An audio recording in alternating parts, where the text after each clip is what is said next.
Roxo Media House. Signal 51 is police code for a call for an investigation. The Signal 51 Chronicles are stories of crime in the Southwest told by retired Fort Worth Police Sergeant Jake White and veteran investigative journalist John Henry.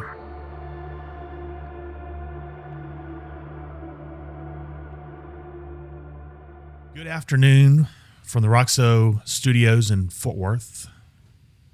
I'm John Henry, co-host of Signal 51 with my compadre here, Jake White, retired sergeant of the Fort Worth Police Department. You stole my pen, didn't you? I did. Look at that. I mimicked your pen or copied it. It is cool in here, at least, Jake, right? It is, indeed. When we started this podcast, Signal 51 Chronicles, which I encourage you to seek out and enjoy. It is unique in that it is Fort Worth's only true crime podcast, and Jake and I dreamed this up over the course of a year or two over cocktails at Oscar's Pub. Yes, it's funny the things you can dream up over sitting at a bar. One of the many things I'm sure that have been born at Oscar's Pub. Certainly so. And in the coming weeks, we will begin on some cases that Jake was personally involved with. Yep. Which I think you all will rather appreciate. Some very interesting things on our itinerary. And also, in doing this podcast, we decided along the way of planning it that we would also touch on things that are of interest topically, things that are current events. And while working on our next episode, which involves crossfire between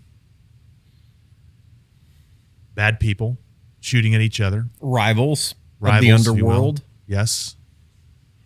While we were working on this case, and we hope to have that dropped in the next 7 days or so. I think that's about right, yeah. A tragedy happened in Burleson, a community just south of here, of course, involving an innocent bystander, a Mrs. Catherine Bryan, an Arlington resident, driving through Burleson from her office in Cleburne. Yep. Getting on I-35 there. She was at a stoplight, I believe. And she got caught at the absolute worst place at the exact right time and suffered a fatal gunshot wound from two guys, or four guys, I guess. Total of six. Total of six guys in a drug deal gone wrong. Jake White, retired sergeant of the Fort Worth Police Department, you worked in narcotics. I did. For how long? I was there as an officer for 8 years and a supervisor for almost 4. And I'll reiterate, we have some pretty fascinating cases that are coming up involving that experience. Tell us a little bit about this case. Burleson was a meeting place for a buyer and a seller. Mm-hmm. Where were these guys from? I can't actually remember off the top of my head. So you've got two, Gustavo Hernandez and Francisco Mejia, who are reportedly from Mission, Texas. Mission, Texas. Correct. That's the home of Tom Landry. Is The Mission, home of Texas. Tom Landry. Yes. Yes, it is. Then you've got 4 more. David Devaney Sr., David Devaney Jr., David Denver, and Clinton Dunlap. They're all from the North Texas area. Okay. And they meet. They make, as far as what we know from authorities, they meet in Burleson. It appears, for a drug transaction. Yeah. Who's buying what and where? So what the report suggested was Hernandez and Mejia were here to purchase a large quantity of methamphetamine, kilo level quantities. I believe 4 multiple kilos of methamphetamine. So a couple things that stand out. Why Burleson? None of these guys are from Burleson. As we know, Burleson's a quiet suburb of Fort Worth. It's seldom that we hear about these tragic acts in Burleson. I think it's what most people would call a safe city or a safe town. And it is. I think statistically one can probably show that. It's growing like everywhere else. But one thing unique about it is it's got I-35 running through it, right? A thoroughfare from border to border. And I believe, in my experience, why Burleson is sometimes it's just simply because of the freeway and the access that's there and the parking. You know, I think this one started at a Lowe's, and traveled down the Burleson. In Burleson. Lowe's in Burleson. Yeah. And keep in mind, this is right here on the border of Fort Worth and Burleson. So I don't know if the Lowe's is technically in Fort Worth or in Burleson, Right. but it's right there on the border. Right. So ultimately what happened and kind of the story that's starting to come out was this was just a straight up ripoff on both sides. Both sides had ill intent for their ill-intended actions. I think didn't you tell me that the police shorthand on this is RIP? Is that what you said? A rip. Yeah. A RIP. Yeah. Yeah. And that ultimately that's what appears to have started the shooting, where Hernandez and Mejia meet with the Dunlaps, Denver, and the Devaneys. It's unclear in it who was buying what or who's selling. It's a little bit unclear. Aside from the fact that one of the reports suggested that Hernandez and Mejia gave counterfeit money to the other side. Okay, so they were supposedly buying. I assume that they were buying just based on that statement. There was also reports that the 4 guys from North Texas had intended to rip off Hernandez and Mejia. How? I don't know. I don't know what their plan was to do that. It's common, though. Right. These drug rips are incredibly common. It's something that we planned for anytime we were going to do an undercover deal. I mean, that's obviously priority number 1 is that the officer's safe and everybody around them is safe. Because these things can go bad and go bad in a hurry, just like we saw. And ultimately, it looks like the transaction was made and the other side realized that these guys paid us in counterfeit money. So the guys from Mission flee on foot, jump into the bed of a truck that's near Wilshire and 35, probably on the service road or thereabouts. Stranger's truck, right? Or Stranger's truck, uninvolved, no clue. just jump in the back. Mm-hmm. Okay. Hoping to get away. Right. The 4 guys from North Texas begin to pursue this truck. And now it becomes a rolling gun battle. You've been to the area. Many people No, that I used listen to live there. Okay, then you know how busy it gets, right? Yeah. It's a bedroom community as a whole. You look at the service road, especially at 5 o'clock at night where this happened, it's jam-packed with cars. And it's like Los Angeles, California. Down there. And what's four lanes wide, Right. 5 lanes Right. wide, lots of cars, nowhere to go. And that's what happened. At some point, the truck that was being pursued hit traffic. So the confrontation begins. And unfortunately, Kath and Brian, on her way home from work after stopping at the grocery store, sitting in the traffic that we all want to avoid, that we all try to avoid, gets gunned down. Completely just completely senseless. No, she had zero involvement in this other than being at the wrong place. And, it's tragic. There's no way around it. I think that what we need to look at, though, drug-related crimes happen all the time. And a lot of times they go unreported. Because if you think about it, you can't call the police. If you're involved with one, right? Right. If you got ripped off in a drug deal, who are you going to call?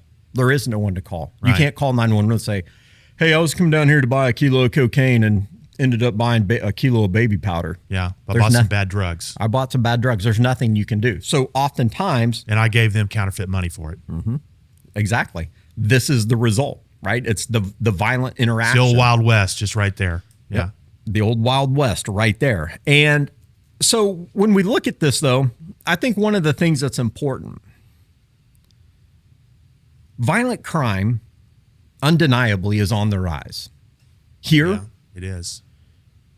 maybe everywhere else. I don't live anywhere else, so I don't typically follow the crime trends of another state or another city for that matter. Well, let me interject right quick. You've been retired for how long? Officially about 6 months. Okay. So very recent. So you were on the streets not 8 months ago. You were on the streets. Right. So it's on the rise, this violent crime thing. These drug-related violent crimes are seemingly on the rise.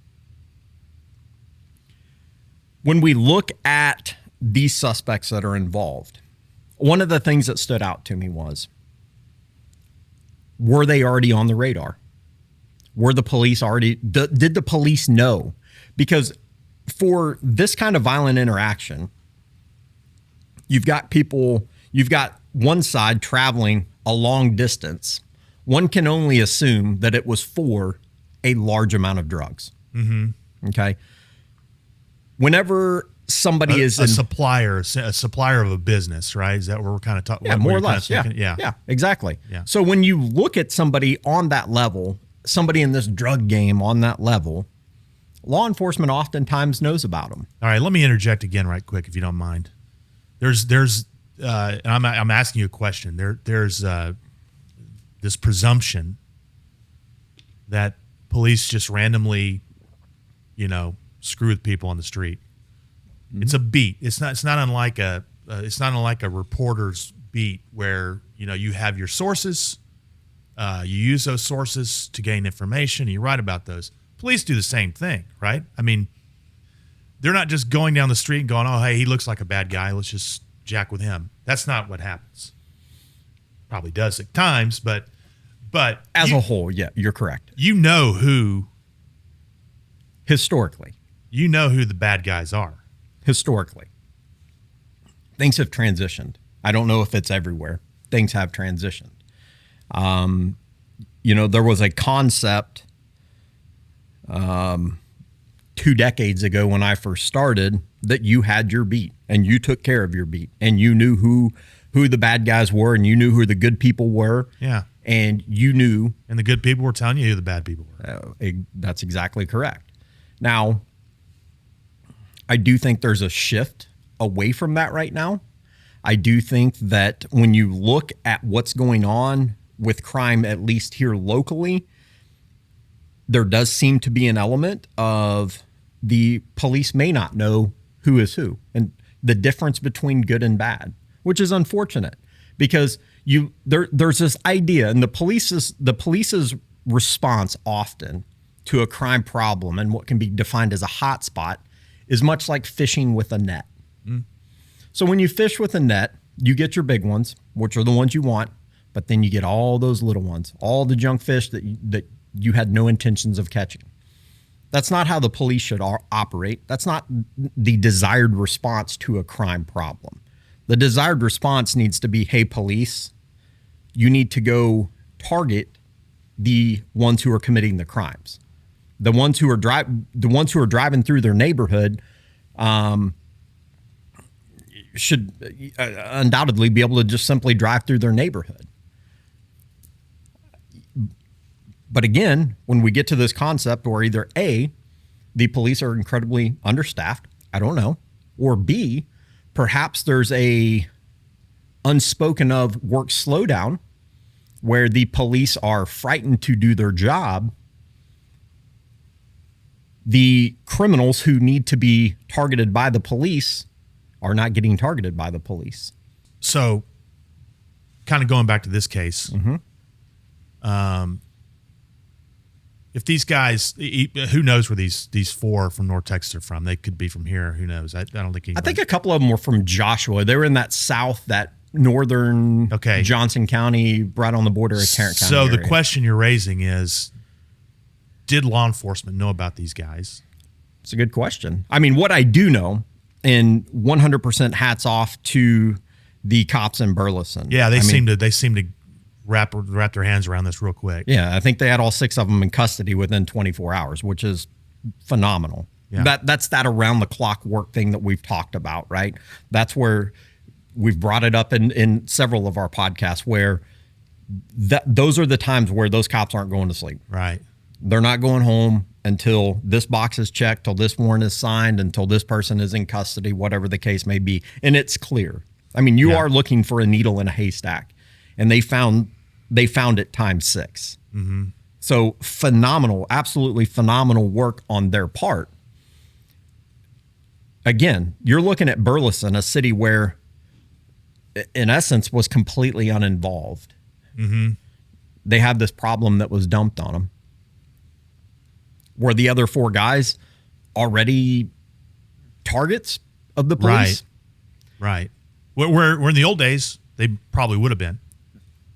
Yeah, well, yeah, absolutely. They probably would have been. And again, it goes back to if things when the police are fearful, whether it be from some kind of negative exposure, whether it be from a real or preconceived notion that they're going to get in trouble, they often take the path of least resistance, and that's, well, I'm going to hang out, and I'm not going to expose myself. Yeah. You know, the whole idea, you take this crime that happened, this drug crime, and there's a complete shift from the way law enforcement addresses it. Now, I'm not saying it's right, wrong, or indifferent. I'm not going to get into the debate of should drugs be legal or illegal. You know, that's not what this is about. And that's not the reality right now. It's not the reality. But what is the reality is lawmakers say, it's still on the books, that methamphetamine, that cocaine, that heroin, that this is all illegal. Yeah. The police are tasked with enforcing that law. Mm-hmm. Well, the police resources to enforce those laws now, they're restricted, hamstrung, I believe. Yeah, hamstrung would be a good word. I think that would probably be the best description, because you look at the tactics that the police used that worked in some cases. Again, I don't want to, I'm not going to make a general statement that it worked every time, et cetera. I mean, wrong things happen, bad things happen, tragic things happen, no doubt about it.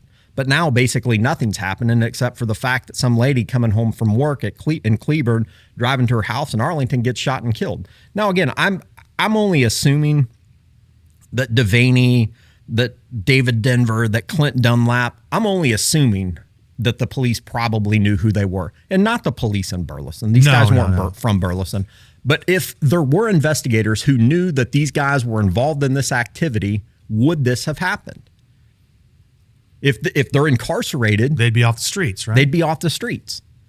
And again, this is all speculation, but it's becoming a common theme. It's becoming a prevalent theme that these guys are running around completely unchecked. And that's not what the public accepts, nor should they. That's not what Catherine Bryan thought was going to happen to her when she was driving home from work last Friday. Right. If you're not safe, and if you're not safe sitting at a red light in Burleson, Texas on a Friday at 5 or 6 p.m., where are you safe? Yeah. And you have seen, maybe personally had experiences in which I'm sure, in the last couple, 3, 4, 5 years, to not act on a house in a neighborhood that was that you all were told was a drug house, and then you confirmed it by sending somebody in there to go buy dope, and were explicitly told not to act on the house.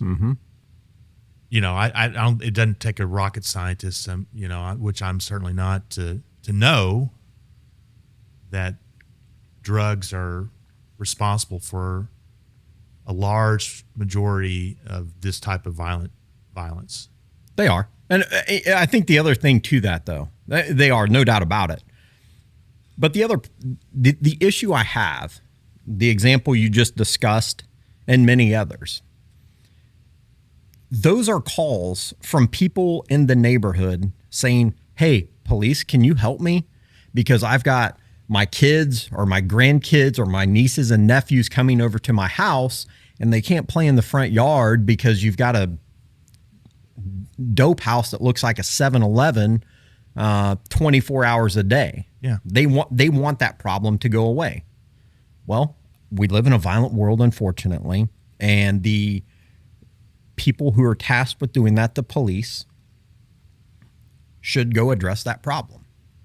And sometimes the community is depending on you to address that problem. They do. And when you see, you know, obviously most of those tips are anonymous. We have no idea who called it in. Just like that one we discussed, you verify it. Yes, this is what's going on. We want to get those people. It's not about putting someone in jail. Right. It's not about going in there, you know, making the biggest drug bust of the century. It shouldn't be. Right. It should be, hey, somebody called us for help. We have this badge on our chest or around our neck or wherever we wear it, and that's that symbol that says, hey, we're here to help you. And when all of a sudden we know that we could go in and do that job, we know that we could go in there and help, and get told no, it's deflating. Yeah.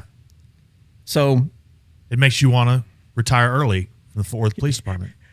Well, I think that's a nationwide trend from what I have heard. But yeah, it is. I mean, because again, look, like I was saying, there's no doubt about it. I'm not saying that the tactics that were formerly used were right all the time. Under no circumstances am I saying that. But I am saying that the police have to have the ability to police the community. Whether that's through the partnerships that they form or whether that's through enforcing the law. Whatever. Yeah, that exists still. I don't know. I mean, at this point, I really don't know, because every time you wake up and you read the newspaper, you turn on the news, it's shooting here, violent crime here, shooting there, violent crime there. Yeah. I mean, it undeniably seems to be on the rise. And again, I'm also one, though, I will say this.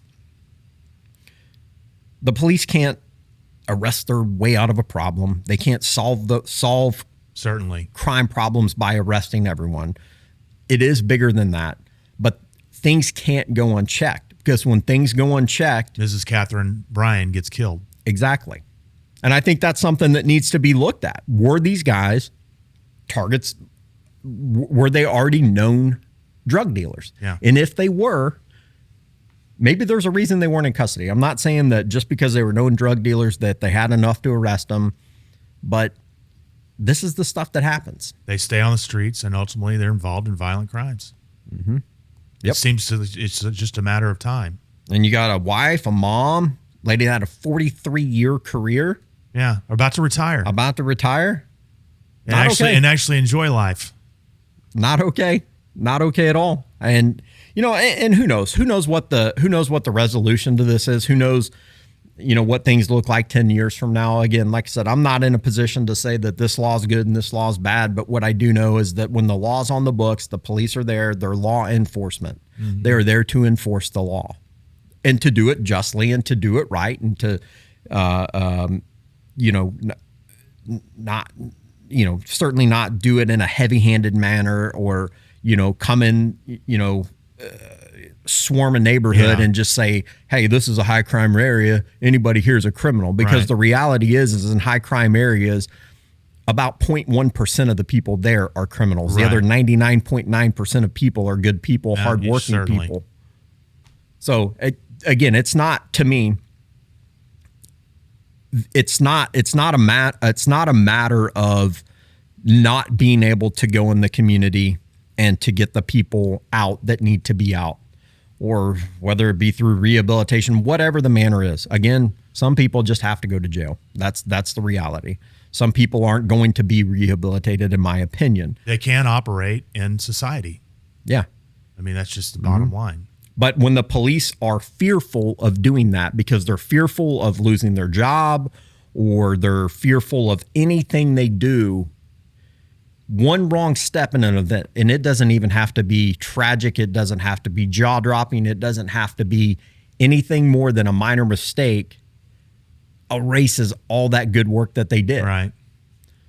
So, do you want to be the guy who says, hey, I just caught a murder suspect running from me, jumping 4 fences, and during that foot chase, I dropped an F-bomb. But I caught the murder suspect. Well, that's good, but you're also getting in trouble for dropping the F-bomb. Yeah. Perfection is not reasonable. No, it's not. And to that end, it's been alleged that I don't operate well in society either. But so we have that going for us. What a reform is done within the police community as far as fighting crime, it needs to include somehow getting these people we're talking about off the street. Mm-hmm. Now, we don't do no-knock warrants anymore. From what I can tell, they don't. Well, I mean, from your own experience being there the last whatever, you didn't do one for It was a long time. long time. And look, that's one of those controversial topics. That's one that deserves some discussion, right? Because what's the saying? Don't throw the baby out with the bathwater. Yeah, that is right. It's an idiom. An idiom. Yes, that's why it's good having you around. Tell me what an idiom is. I like this. So when you look at that concept, that's one of the tools. So I'll give you a hypothetical. A nurse who lives 2 doors down from a drug house calls and reports a drug house. Mm-hmm. She works strange hours. Maybe she comes home at midnight. Yeah. And every night she pulls into her driveway at midnight, she's greeted with a drug addict discarding a syringe in her driveway, or the fear of a drive-by shooting or something to that effect. So she calls the police. And the police respond to that investigation, or respond to investigate to verify her complaint. To say, yes, the people in this house are selling drugs. So during the investigation, hypothetically, let's say the police identify 3 suspects inside the house. And these 3 suspects have a violent criminal history. Maybe the police know that there's firearms in plain view in the house, just laying out in the open. Again, going back to if the house has 15 or 20 people coming and going every hour for 16 hours a day. But it's this house that's selling these street level quantities. A couple sandwich bags full of cocaine, or a couple sandwich bags full of methamphetamine or something. So when the police get there, let's say in this scenario, they develop probable cause for a search warrant. They type it out. They take it to the judge. The judge reviews it. The judge signs it. The police pull up to the house. So using a no-knock clause, the police quickly get into the house. And it's not just to recover the evidence. It is a way of doing it safely. There's a purpose behind it. Now, I am not a proponent of the overuse of no-knock search warrants. They have their time and place. But when they're completely off the table and you're one of the 3 drug dealers inside. And instead of now the police coming in, hitting the door with a ram, and they're inside in, let's say, 15 seconds, now they surround your house and they get on a loud hailing system and tell you to come out of the house. If you're the drug dealer in the house and you say, well, I've got 3 bags of cocaine in the house, and if the police come inside, they're going to find 3 bags of cocaine. Do you have any idea what you may do with that cocaine before you go outside? Yeah, I've got some ideas. Yeah. The vast majority of the time, Toss it. you You ain't going to find it anymore, right? you're not going to find it when it's flushed down the toilet. You're not going to find it when it's poured down the sink and running water or scattered all throughout the house. Yeah. You're not going to find it. So now the police go inside and they have no contraband. So now, if suspects have no warrants, the police have nothing. So perhaps the guys know the heat is on as far as this house goes and they move, or maybe they don't. But ultimately, the problem's not solved. You still got a drug house there. You still have a drug house there. Again, I'm not a proponent of overusing no-knock search warrants at all. I mean, they serve a time and place in law enforcement.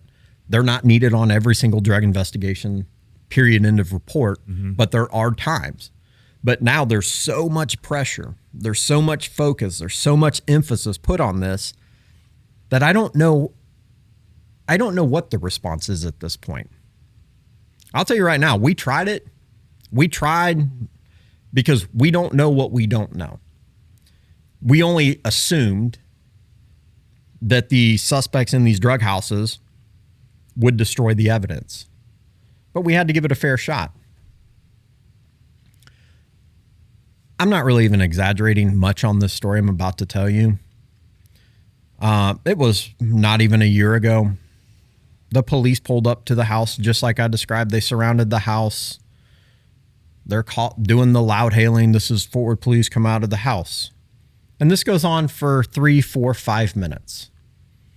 After that 5-minute mark, the front door slowly opens. 2 guys walk out of the house, hands in the air. They're going to surrender. They're not violent. They're not responding in a manner they shouldn't. Yeah. Before they get to the arrest team, the best of my recollection is they turned around, high-fived each other, and then surrendered. And then we went in the house, and guess what we found? Couches. Well, we found a toilet overflowing with a little bit of weed pouring out on the ground. And that was pretty much it. Yeah. All right. So who knows what was in there? Who knows how much they had?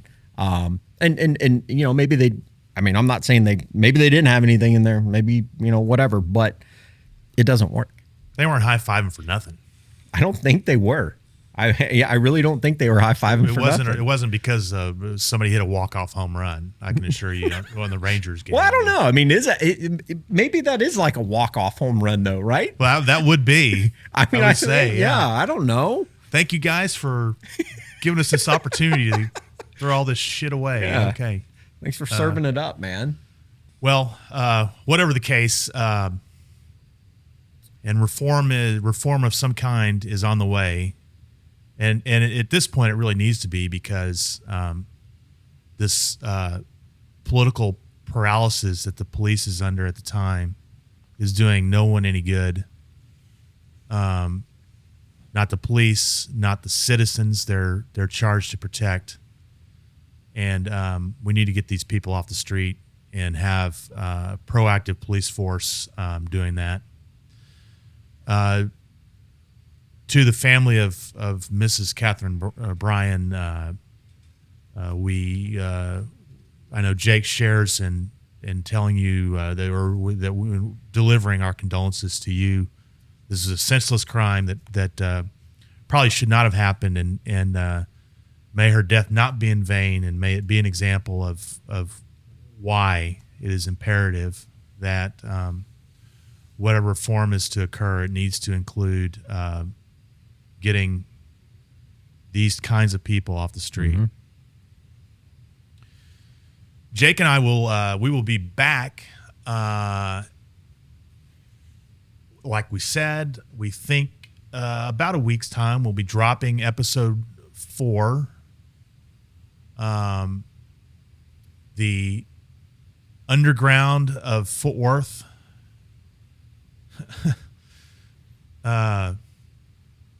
In about a week or so, and it will explore some of the underground characters. In the news reports, they called them police characters. Police characters and hoodlums. We think we have a story that will captivate you for at least 45 minutes, although we think it actually might be an hour and a half, probably. Yeah, maybe. Might be.